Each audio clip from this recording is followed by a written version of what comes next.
see on ikka üsna teistmoodi rada võrreldes sellega, mis ma muidu olen siin Eestis matkanud. Niisugune liivane rada on päris pikk. On päris põnev.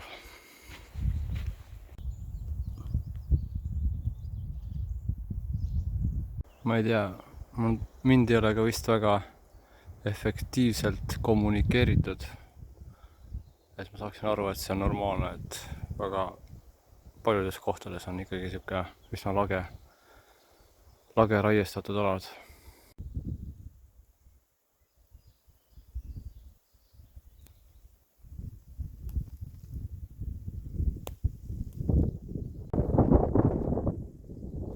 Vahepeal on ka korralikud tõusud siin Piusa juures mäest üles.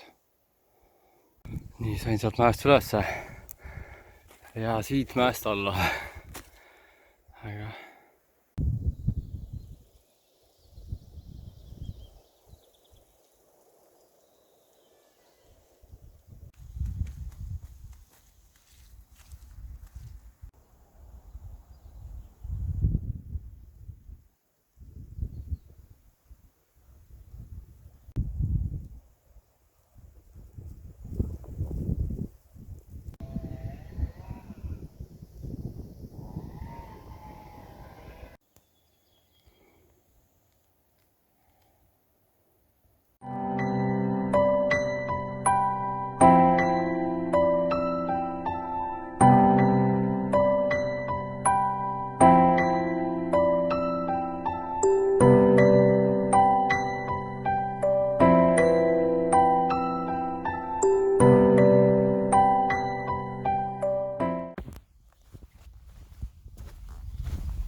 ning see on minu lemmik.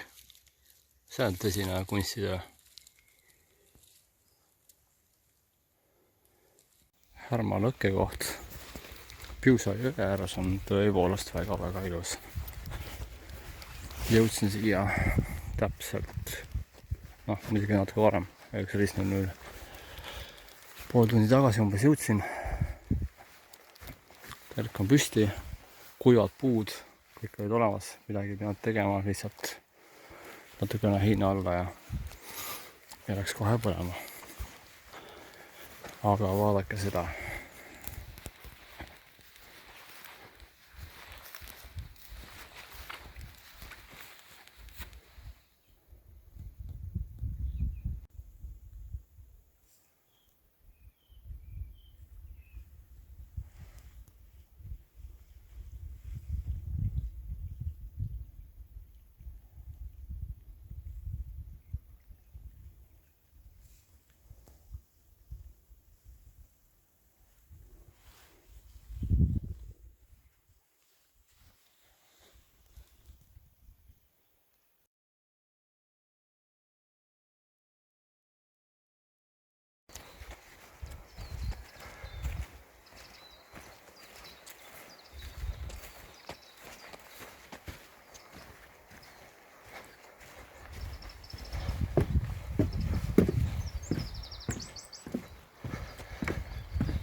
tänane päev on alanud päris korralike tõusude ja langustega. Ma mõtlen otseses mõttes hästi üles-alla käib see matkarada. Aga seda põnevam. Aga kas jalad seda sama arvavad päeva lõpuks, seda ma ei tea. Läheb järjest alla. Väga ilus rada igal juhul mööda Piusa jõe kallast.